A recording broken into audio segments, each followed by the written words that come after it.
কেউ জমি বিক্রি করেছেন, কেউ গচ্ছিত রেখেছেন মেয়ের বিয়ের টাকা, কেউ বা দিয়েছেন প্রবাস জীবনের ঘাম ঝরা সঞ্চয়, নিরাপদ আমানত আর হালাল মুনাফার আশ্বাসে। কিন্তু সেই আশ্বাসের আড়ালেই তৈরি হচ্ছিল শত শত কোটি টাকার এক আর্থিক প্রতারণার জাল। এর সাথে জড়িয়ে আছে 12,661 পরিবার। এটি সাধারণ কোনো প্রতারণা নয়, নিখুঁত এক আর্থিক ডাকাতি, যেখানে এক লহমায় হাওয়া হয়ে গেছে পুরো 400 কোটি টাকা। পুলিশের নথি বলছে এই জালিয়াতির মাস্টার প্ল্যানের নেপথ্যে ছদ্মবেশে লুকিয়ে থাকা গডফাদার আর কেউ নন, মাদারগঞ্জ উপজেলা জামায়াতের সাবেক আমির মোহাম্মদ আব্দুল ওয়াহেদ। মাদারগঞ্জের মাটিতে একটি সমবায় প্রতিষ্ঠানের আড়ালে সাজানো হয়েছিল ভয়াবহ ছায়া ব্যাংকিংয়ের ফাঁদ। হালাল মুনাফা আর নিরাপদ আমানতের চমকপ্রদ টোপ ফেলে গ্রামীণ অর্থনীতির বুক চুষে কোটি কোটি টাকা আত্মসাৎ করে এই মাদ্রাসার অধ্যক্ষ।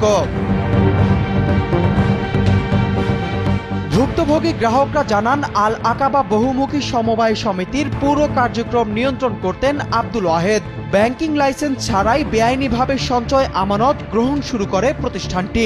নথিপত্র অনুসারে এই অদৃশ্য ব্ল্যাক হোলে রক্ত ঘাম করা আমানত তুলে দিয়েছেন 12,661 গ্রাহক। প্রাতিষ্ঠানিক নথিতে যার পরিমাণ 391 কোটি 57,65,000 টাকা।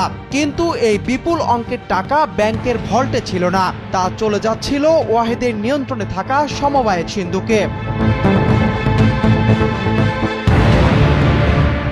হঠাৎ একদিন ভল্ট খালি, টাকা গায়েব আর কার্যালয়ে ঝুলানো হয়েছিল তালা। রাতারাতি কোটিপতি বনে যাওয়া মাস্টারমাইন্ড ওয়াহেদ শত শত কোটি টাকা পকেটে পুরে উধাও। একের পর এক দায়ের হলো 8টি প্রতারণার মামলা। ঘটনার ভয়াবহতায় ওয়াহেদকে দল থেকে স্থায়ী বহিষ্কার করে জামায়াত। কিন্তু শত কোটি টাকা লুটে নেওয়া এই দুর্ধর্ষ অপরাধীকে ধরা ছিল অত্যন্ত জটিল। অপরাধ করে চিরকাল আড়ালে থাকা যায় না। বারবার আস্তানা বদলে ফেরারি হয়ে থাকা এই ধূর্ত আসামিকে ধরতে ফাঁদ পাতে র্যাব।